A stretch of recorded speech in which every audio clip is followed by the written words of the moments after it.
Now we turn on the spotlight on the engine of Nigeria's economy, the small and medium enterprises that employ millions, drive innovation, and keep communities alive. But as we enter the final quarter of 2025, SMEs are navigating one of their most complex operating environments yet, from rising production costs and FX pressures to access to credit regulation and the struggle to scale.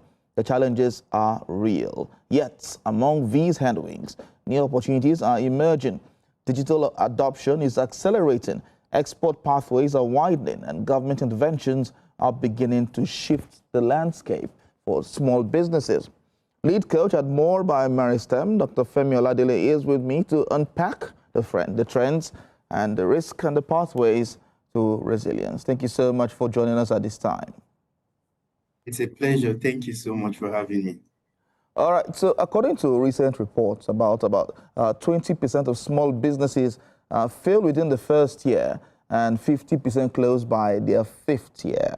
Now, given the current economic volatility in 2025, how do you see these statistics evolving? What are the primary reasons new SMEs fail in today's markets? Thank you so much. So it's normally, I hear many times that, oh, businesses are failing, but we also forget to praise those who survive and thrive. So as we talk about businesses that fail, which is good for policy, for practice, and for strategic interventions, it's also good that we praise those that scale that hurdle. And I must say that the number that scale that hurdle generally is lower than the number that we are currently reporting as failed businesses. Generally, I mean globally, the reasons why businesses fail range from poor managerial skills, low skill levels among employees, finance, access to finance sometimes can also be infrastructural. But when we come to Africa and Nigeria generally, what we have seen, the major issues that we have seen are infrastructural support systems. So how significant can the government support businesses? The structures that are available to support those businesses are quite low. So many times that's a problem. And if we just ended we're going to be ending the Global Entrepreneurship Week. And so many programs have been around and discussions have been going on about specific issues that impact entrepreneurship in Nigeria at this time. And one significant theme that keeps playing out is the fact that infrastructure is low. There is significant low level of infrastructural support for businesses, aside the fact that we also know that digital transformation is a big deal. It's a necessity. Unfortunately, not all businesses can uptake it due to the cost of technology, due to internet and access to finance, due to other factors like apathy to technology. Many entrepreneurs are still skeptical of technology, especially payment systems. And so most of these challenges form a basket of challenges. So we cannot necessarily just say that, oh, there's this one problem that is impacting and making businesses to fail. We have to look at it holistically. And so I would say generally for Nigerian businesses, especially the small ones, and the use of the small is not in this SME space. I mean, nano and micro businesses. One of the challenges that we have seen as a recurring for them is infrastructure and support systems from the government. So now there's this, in 2025, inflation rates is said to have hovered around 4.5% in many economies. My question will be, how are rising inflation rates affecting small and medium enterprises in terms of costs, pricing strategies, and overall profitability? Now, do you believe SMEs are managing to pass these increased costs on to consumers effectively? So absolutely, but I believe that in Nigeria, most of the costs are shared. It's not necessarily passed on to all consumers because there are some costs that cannot be passed. Your products will just be unreasonably high. And so what most entrepreneurs now do are to look for innovative and crude methods to reduce their costs. So if you're, for example, in the food sector, you begin to see how you could probably manage your raw materials to see those that you can probably reuse, when normally, if the costs were not so high, you would use one time and discard. I shared the story one time of someone using palm oil to power their bikes rather than the normal engine oil that you would buy from maybe Total, Mobil, and all the others. So those are the kind of innovative methods that most businesses are using to reduce their prices, to reduce their costs, so they don't pass very exorbitant prices to customers. Because once the prices increase, those who cannot afford it within that bracket become less and less of your target market. And once your target market reduces significantly, it means that your revenue also reduces.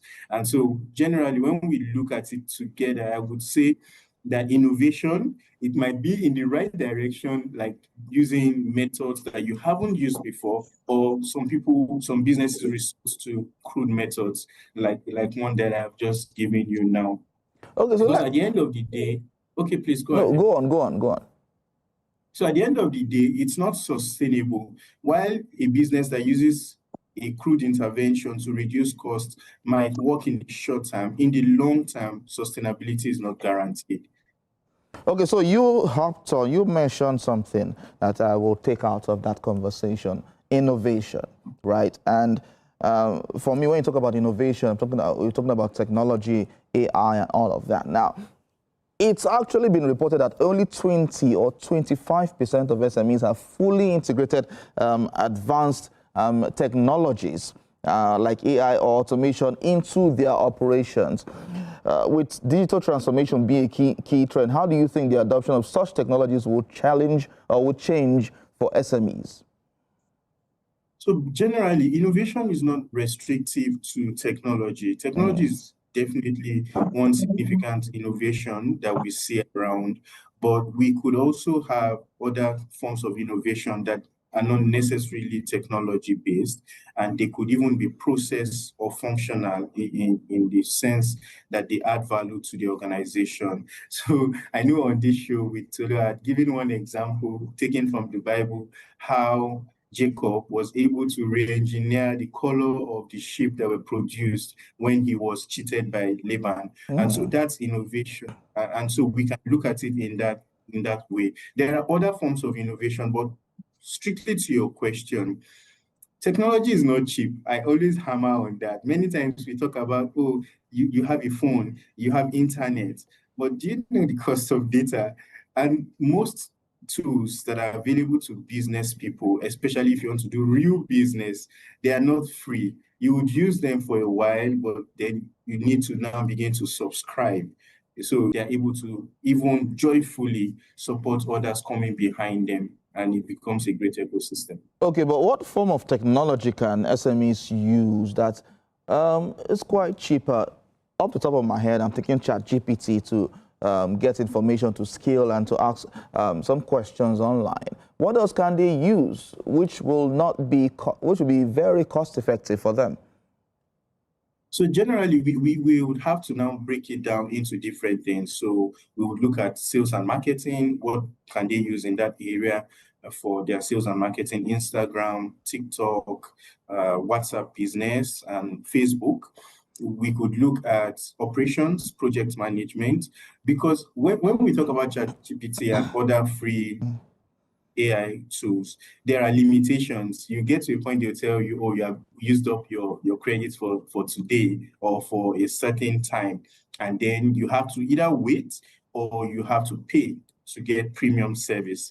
And so those limitations are there for businesses. But one thing I would always encourage businesses to do is to with others in your environment, you're able to do that. All right, so research has shown that over 60% of small businesses still struggle to access financing, with many turning to high-interest loans, especially loan sharks. Now, what can SMEs do in this situation? They will now tell you other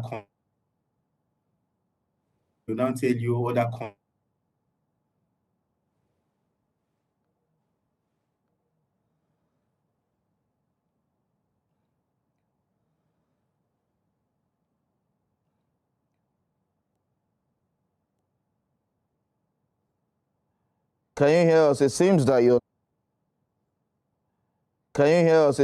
your network went high. Went off. Aside the Okay. ones that are laid there online, that's rather than go for more condition. Aside the ones that are laid there online, that's rather than go for more credible finance agencies in that sector should be information. If you want instance, before now is in that sector should be information. If you want instance, before now, for you to be able to access NAFDAC certification was a tall order. Thank God for things that have happened in that space recently. It's quite easier to access those, but it's still tight. It's still difficult for a regular person who has passion in production to access NAFDAC. You still need a consultant to support you and help you here and there. Most people want to do it by themselves because they cannot afford the consultant. So that's an issue. We should make it easy, just like getting your driver's license, getting a passport. It should be that easy to access regulatory, even SCUMO certificate issued by the EFCC. It's on their website, it shows it's free, but it's difficult. You need somebody to help you, regular people who can access internet and do things by themselves to access those services. All right, of course, that's the much we can take today on this discussion. Lead coach at More by Meristem, Dr. Femi Oladili. Thank you very much for talking to us. Thank you so much for having me. Enjoy the rest of your day. You too. So it's now time to review trading